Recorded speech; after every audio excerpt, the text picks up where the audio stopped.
Niwaoneshe vitaru vikubwa sana, miche ya matunda zaidi ya 300,000 yenye thamani ya takribani milioni 500 inazalishwa na vijana kwenye vitaru vikubwa sana vilivyopo kwenye eneo hili. Kuna vitaru vikubwa sana maeneo haya, upande huu na nyuma yangu, kwenye eneo la takribani eka 3 vimejaa vitaru vya matunda. Hapa yanazalishwa matunda aina mbalimbali, inazalishwa na vijana chini ya miaka 35. Nimevutiwa sana, nimejifunza sana, nikaona ni vyema niwaoneshe wakulima wangu na wafuatiliaji wangu muweze kujionea ni namna gani vijana wanafanya mambo makubwa kwenye sekta ya kilimo. Embe zaidi ya 150,000, chungwa yako zaidi ya 50,000, ndimu ziko zaidi ya 20,000, kuna minazi, kuna michikichi. Nikajiuliza kwa nini hapa na sio eneo lingine? Nikaweza kujionea eneo hili kumbe lipo kando ya chanzo cha maji. Waliweka kufuata mto Ngerengere, vitaru vimekaa kama mita 300. Wana uhakika wa kupata maji ya kumwagilia mwaka mzima kabisa. Nimegundua kwamba halituamishi maji, liko karibu na barabara, ni rahisi kufikika. Nimejionea kuna miche ambayo ndio imepandwa, kuna ambayo ndio inaota, kuna ambayo ndio imebebeshwa, kuna ambayo ndio inaenda sokoni. Just imagine, maana yake mwaka mzima ni miche iko hapa. Nimejaribu kupiga mahesabu yangu kwa mimea kama miembe ambayo tunapanda kwa mita 8 kwa 8, ingawa wengine wanapanda 9 kwa 9. Mimea ya embe iliyo hapa inatosha kupanda hekari zaidi ya 3,000. Mimea mingine nayo baki inatosha kupanda zaidi ya hekari 2,000. Hapa inaenda kupandwa kwenye mashamba ambayo yana hekari zaidi ya 5,000. Ungekuwa ni miti ambayo inapandwa kwenye eneo moja, kulima mmoja anaipanda, ingekuwa inaweza kuingizwa kwenye carbon credit wakalipwa kwenye hewa uka. Hawa wazalishaji wa eneo hili ni kwamba wameajiri watu wengi sana. Na kuotesha miche ya matunda linahitaji watu wengi. Kuna kujaza viriba. Chukulia kujaza viriba 300,000. Sio kazi nyepesi. Hata ukipata hapa kazi ya kukata viriba peke yake, bado unapata tija.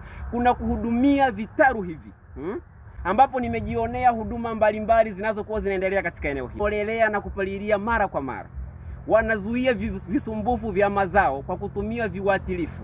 Moto ya wadudu, mfano wadudu wanaonyonya, wanatumia viuatilifu kama imidacloprid. Nikaona wanatumia viambata kama kopa kudhibiti ukungu na kutu. Nimejionea katika maeneo haya. Na kazi ya ubebeshaji. Nikagundua kwamba kwenye kubebesha mmea mmoja wanalipa shilingi 50. Iwe ni wa ndimu, iwe ni wa embe au wa parachichi, wanalipa shilingi 50.